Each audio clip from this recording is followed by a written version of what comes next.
Basic anxiety की ने बात किया। बेसिक एंजाइटी में ने यही बात की थी कि मतलब कि ये न्यूरोसिस पे काफ़ी मतलब कि न्यूरोसिस पे बिलीव करती थी, और न्यूरोसिस में इन्हें कहा कि जो बेसिक एंजाइटी शुरू होती है वो शुरू होती है इंटरपर्सनल रिलेशनशिप से। उसके बाद इन्हें कहा कि अक्सर ऐसा होता है कि जो उनसी स्ट्रेटजीज़ हम मतलब कि कॉर्न हॉर्नी ने अपनी कुछ थ्योरीज़ दी थी, कुछ स्ट्रेटजीज़ अपनी थ्योरीज़ में कुछ ऐसी स्ट्रेटजीज़ दी थी जो कि एंजाइटी से कॉप करने के लिए इस्तेमाल की जाती है, और वो काफ़ी ओवर यूज्ड की जाती हैं। ठीक है, तो causing them to take on the appearance of need. ठीक, क्योंकि वो एक ज़रूरत है। ठीक, अब बेसिक एंजाइटी होती है अक्सर चाइल्डहुड में, इट अकर्स इन चाइल्डहुड।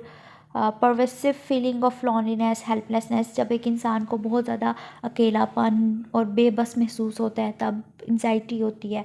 ठीक है, foundation of neurosis. Basic anxiety जो सी है वो शुरुआत होती है न्यूरोसिस की।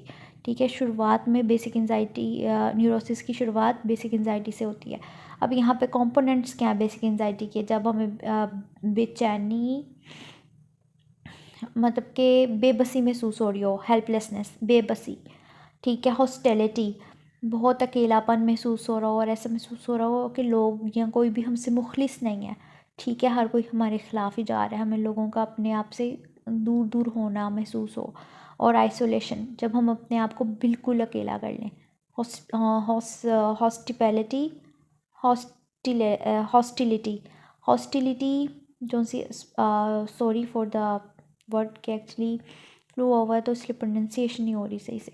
हॉस्टिलिटी जो सी है वो ये चीज़ कि हमें ये महसूस होता है मतलब लोगों का अपने आप से रूड बिहेवियर महसूस होना। ठीक है, लोग हमसे कोई मुखलिस नहीं है, चिड़े चिड़े हैं लोग हमसे, हमें ऐसा महसूस होता है। ठीक है, उसको हॉस्टिलिटी कहते हैं, या हम और आइसोलेशन, हम अपने आप को अकेला कर रहे हैं। उसके बाद इनने 3 पर्सनैलिटी टाइप्स दी थी। ठीक है, काफ़ी ऑब्जेक्टिव मटेरियल है, काफ़ी ऑब्जेक्टिव मटेरियल है कि ताकि जल्दी जल्दी कवर अप हो जाए। 3 पर्सनैलिटी टाइप्स थी, compliant type, hostile type and detached. Hostile जो सी है वो है एग्रेसिव, सस्पिशियस एंड वो तो हम बात करते हैं। यहाँ पे हमने पीछे भी हॉस्टिलिटी पढ़ी थी, अब हॉस्टिलिटी को कवर अप करने के लिए आप ये समझ सकते हैं। अब है one usually dominates and other two present to lesser degree. अब उसने ये नहीं कहा कि सिर्फ एक ही पर्सनैलिटी होती है, उसने ये कहा कि 3 तरह की टाइप्स होती है, पर्सनैलिटी टाइप्स होती हैं, उनमें से एक डोमिनेट कर जाती है। एक की क्वालिटीज़ जो सी होती हैं, एक पर्सनैलिटी टाइप की ज़्यादा सारी होती हैं क्वालिटीज़। मतलब कि अगर मैं कहूँ कि मेरे जैसे कि हम बिग 5 पर्सनैलिटी टेस्ट को ही ले लेते हैं, ऑप्शन को ही।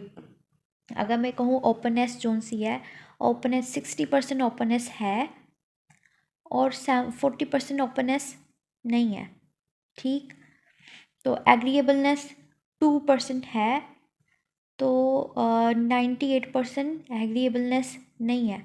ठीक, तो इस तरह ये डिग्रीज़ होती हैं कि ये चीज़ इतनी है, ये चीज़ इतनी है, ये चीज़ थोड़ी है, ये चीज़ ज़्यादा है। होती हर चीज़ ही है लेकिन ज़्यादा थोड़ा होता है हर चीज़ का अमल। तो कंप्लाइंट पर्सनैलिटी जो सी होती है, अगर एक इंसान जो सा होता है वो दूसरे लोगों की तरफ ही रहे, दूसरे लोगों के साथ ही रहना पसंद करे, और लोगों पे काफ़ी डिपेंडेंट हो कि लोग दूसरे लोग उसके लिए फ़ैसले करें, और over value affection from others, अगर दूसरे उसको थोड़ा सा भी पूछ लेते हैं तो वो उसको बहुत ज़्यादा मानता है और बहुत ज़्यादा ओवर वैल्यू करता है उनके पूछने को भी, तो वो कंप्लाइंट टाइप की पर्सनैलिटी है।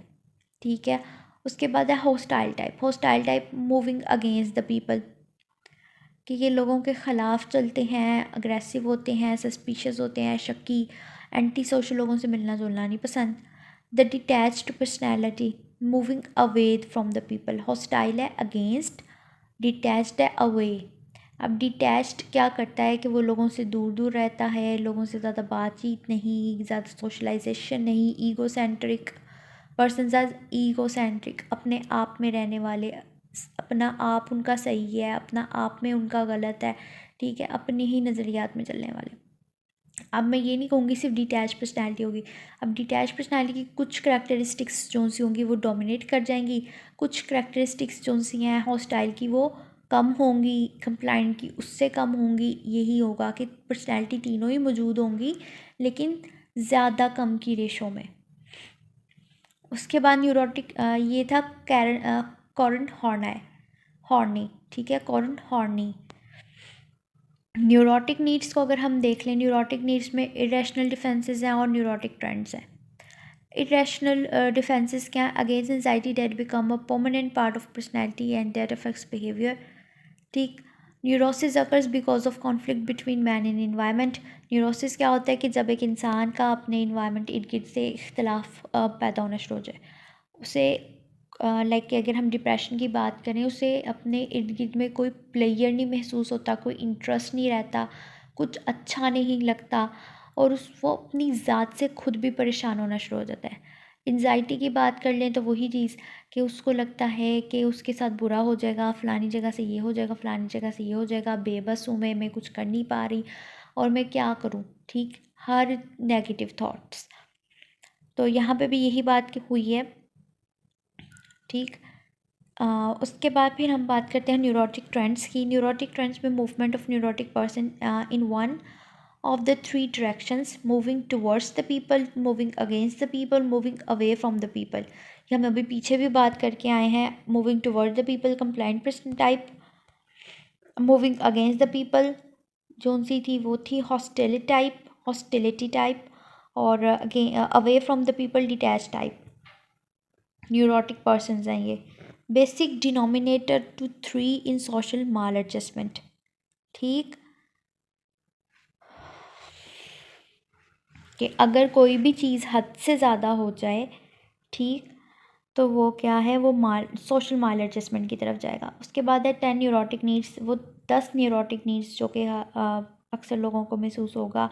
अब यहाँ पे ये न्यूरोटिक ट्रेंड्स के ही आगे ये कंटिन्यू है। Neurotic needs affection and approval. अगर एक इंसान को अफेक्शन एंड अप्रूवल चाहिए होगा तो वो उसकी न्यूरोटिक नीड क्या होगी?